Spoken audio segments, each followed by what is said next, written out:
Ringgit makin kuat sekarang. Semalam orang risau lah ringgit lemah kan. Hari ini ringgit kuat pun orang risau. So sebenarnya ringgit kuat ni bagus ke bahaya untuk Malaysia? Sekarang ni kita sekitar RM3.90 lah, lebih kurang berbanding US dollar. Nampak macam good news lah kan. Tapi bila ringgit kuat ni, korang tahu tak apa yang berlaku?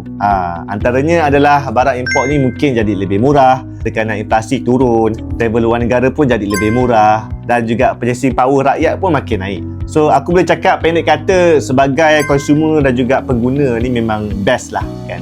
Tapi Malaysia ni bukan sekadar ekonomi pengguna lah. Malaysia ni sebenarnya adalah ekonomi ekspor. So exports contributes roughly around 60-70% kepada KDNK kita. So itu agak besar lah pada aku.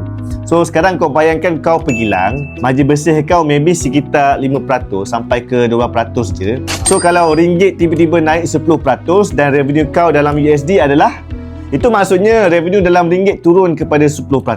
So margin kau boleh habis terus lah kan. Bukan sebab RM3.60 ataupun RM3.90 tu jadi nombor magic, tapi sebab kenaikan tu melebihi paras buffer keuntungan bisnes. So bila profit makin tipis, syarikat tak tutup esok lah. Apa dia akan buat? Diorang ni akan freeze hiring, akan tangguh expansion, akan slowkan increment, akan potong bonus staff lah. So manufacturing saja ni employ berjuta-juta rakyat Malaysia. So kalau margin ekspor ni tertekan, pertumbuhan gaji pun perlahan. So bila gaji perlahan, consumption pun boleh jadi perlahan. Dan bila ekspor slow dalam negara yang trade river macam kita ni kan, GDP growth pun mungkin akan perlahan. Semuanya akan perlahan lah. Tapi dia bukanlah crash, dia bukanlah ekonomi apa pun kan. Maksudnya kurang peluang kerja baru, kurang kenaikan gaji, dan itulah cara ringgit kuat boleh jadi isu ekonomi secara senyap lah. Tapi guys, aku nak tanya korang satu benda, adakah ringgit kena berhenti naik? Jawapan dia tak semestinya.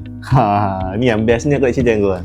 Masalahnya bukan ringgit kuat. Masalahnya kalau ringgit naik lebih laju daripada produktiviti kita. Kalau ringgit naik sebab kita upgrade automation, kita guna AI di manufacturing, dan kita buat semiconductor design yang ada high value, kita improve kita punya supply chain, yang itu kita menang. Tapi kalau ringgit naik cuma sebab USD lemah macam ni, tanpa productivity yang high level, aku rasa eksporter kita akan mula rasa sakit lah.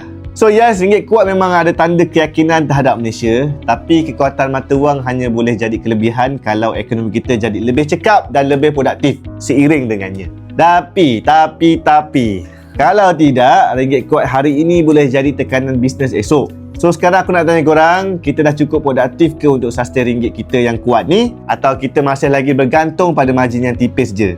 Aizudin Samni, Ideas That Move Malaysia Forward.